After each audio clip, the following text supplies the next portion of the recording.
Chapter 6. Lincoln and Tony walked in step, hands curled into fists and pushed deep into their pockets. The wind had shoved the morning clouds east. The day was finally warming. "So how are we going to get back to TV?" Tony asked. They leaped over a garden hose. A guy in a 49ers jacket was hosing down his car for a Saturday wash and polish. His baby son was squeezing a dry sponge and giggling. "I don't know. Let's be cool and say we're looking around." "Forks. I can tell the viejo that I'm still looking for forks." In his mind, Lincoln pictured Tony's brothers skipping town with a pocket full of Mrs. Contreras' dinnerware. Okay, that might work. But let's not jump on the dude. ¿Y por qué no? He's got your TV, doesn't he? Maybe someone sold it to him. Maybe he found it. Oh, man. Where's he going to find a TV? Did he walk down the street, spot one in an alley and say, "Hey, look, I found a free TV"? Wake up, Link. This guy's a crook. You've been living with white folks too long. Lincoln stopped and snapped. "Charlie, don't tell me that. You know where I come from? I come from here." He pointed to the street, and the street looked grim with busted glass and a smashed battery in the gutter, junky cars, a drunk sipping from a bottle in a paper bag, scruffy dogs, and metal flake Chevys purring at the red light. I don't mean it like that," Lincoln replied, his voice going soft. "You know, people change." Lincoln stared at his friend angrily. "Not me. I'm brown, not white. Y que no se te olvide. And don't you forget it." Lincoln looked away. Across the street, a man was pushing a shopping cart, overflowing with empty soda cans. "I didn't mean it like..." "Let's not talk about it. Things change, but people stay the same." They continued walking more slowly, their hands now at their sides. For 2 blocks, they didn't say anything. Lincoln wondered if he had changed like Tony said. Sycamore was soft and lazy, and his school was all white, or nearly all white, except for a couple of black kids and a knot of Koreans who sat by themselves at lunchtime. His new friends from Sycamore probably ate brie on stone ground crackers, not like his Kente, who chomped into queso melted inside tortillas. Where he came from, you threw punches if someone accidentally bumped against you. Where he lived now, you just walked away. You wouldn't want to mess up your clothes. They stopped to buy gum, sunflower seeds, and a Coke, which they shared. They were in a better mood when they arrived at the thrift shop, which was small and run down. The front window was dirty and fly speckled. In one corner, a cardboard sign read, "Clean goods for a good price." A woman was leaving, a bag clutched under her arm. She was Mexican, and when she passed, Lincoln and Tony said, "Buenos dias, señora." They stared at her until she rounded the corner. They turned their attention back to the thrift store. They circled outside, unsure about what to do, kicking the gutter with the tips of their sneakers and biding their time. Tony cupped his hands around his eyes, peeking into the front window.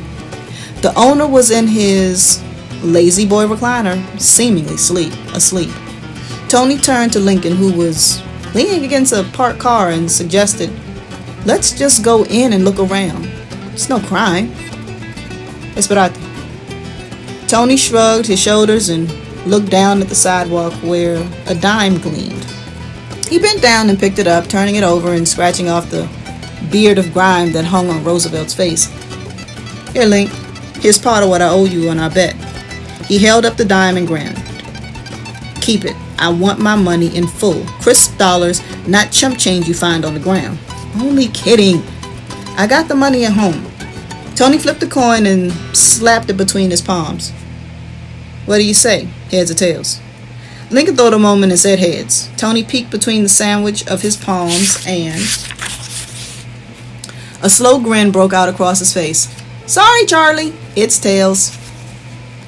"But we didn't bet," Lincoln protested. "Okay, then this is for reals. Double or nothing on our 49ers bet. Lincoln bit a fingernail, spit its pairing, and agreed. "But you better pay me." smiling so that his chewing gum showed. Tony flipped the coin and slapped it from the air into the back of his hand this time.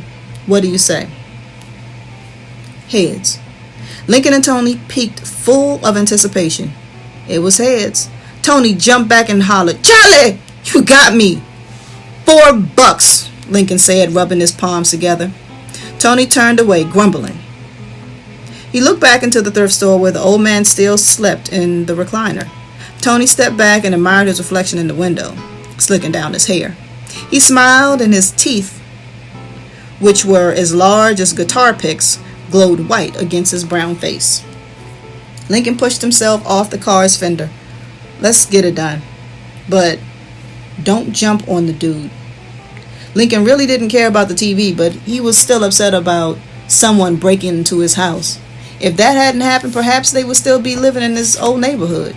He would be playing for Franklin, not Columbus, and life would be sweet.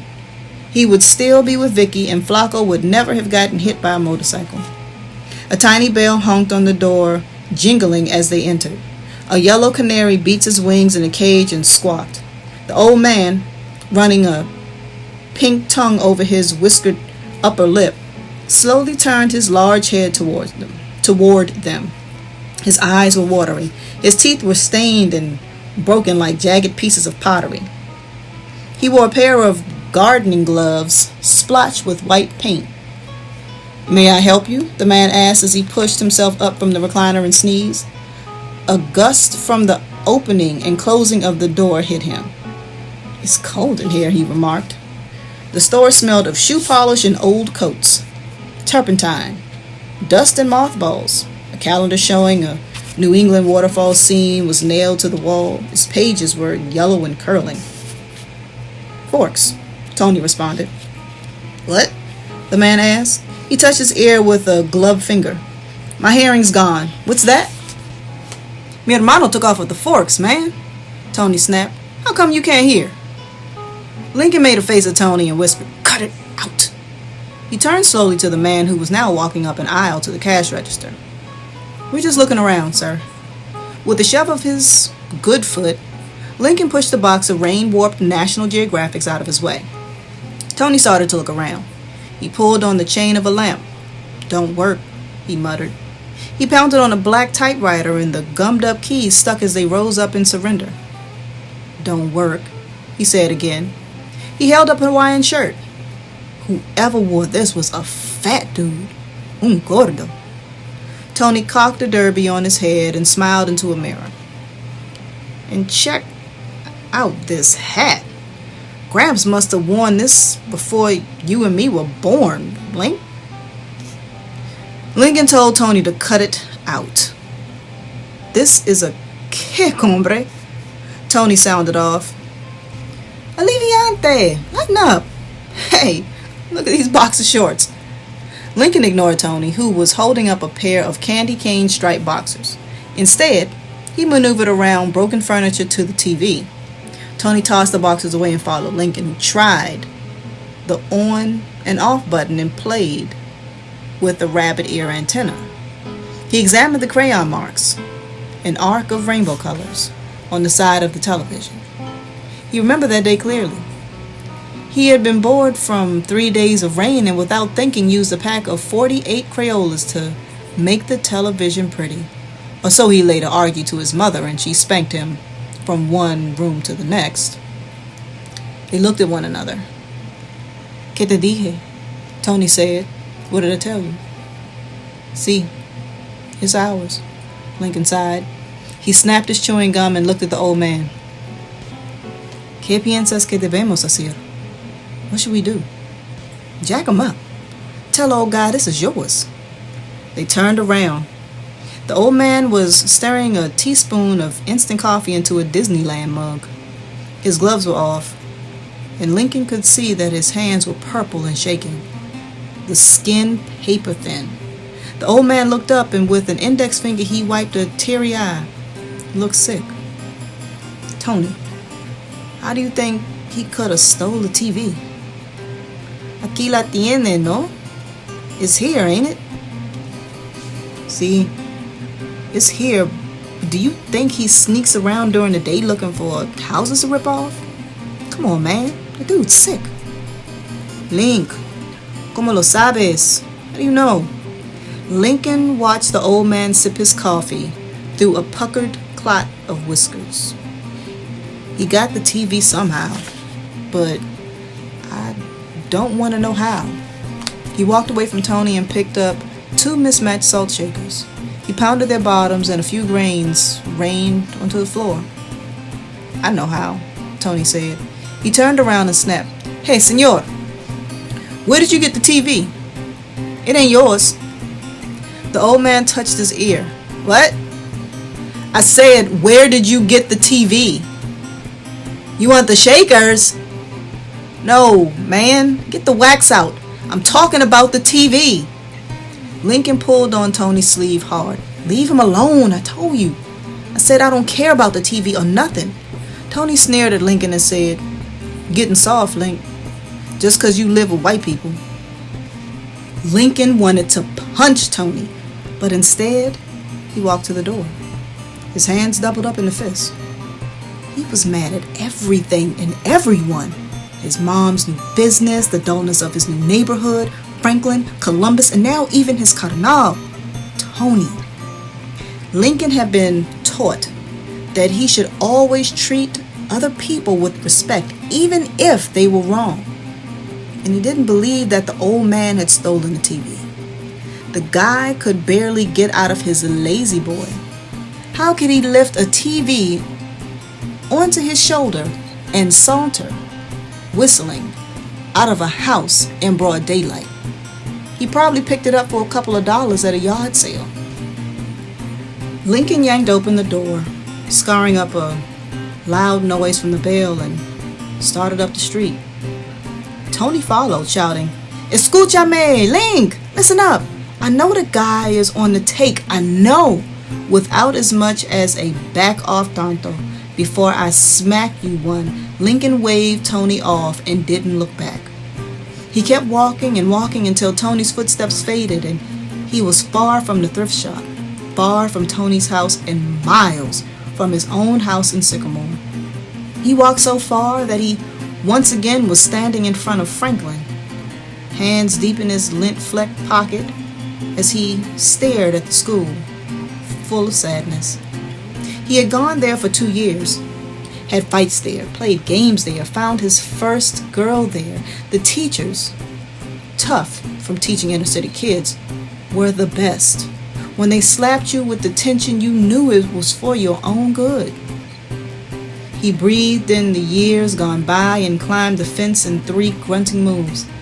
He walked towards the administration building, through dank open-door hallways smacking of neglect and poor grades to where the locker stood against the walls.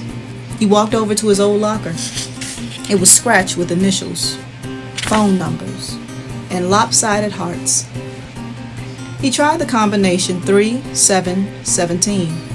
He yanked on the lock, but it wouldn't open its thick jaw. He walked over to Vicky's locker. He tried hers, 24169, and the lock gave. Slowly, his heart thudding from excitement, he opened her locker. Inside, he found bald gym socks, a sweater, and a pile of books. He felt the sweater and he opened a book. The pages fell open to a camel driver with a lined face and broken teeth. Can't get away from that dude, Lincoln thought as he closed the locker. He relished the thought that he and Vicky were reading the same geography book. It was like still being together, still side by side as they did their homework. He drank from the fountain and played hoop with some little kids on an asphalt court. He let them win. 3 chavalos against 1 big one. Then took a rattling bus back home to Sycamore.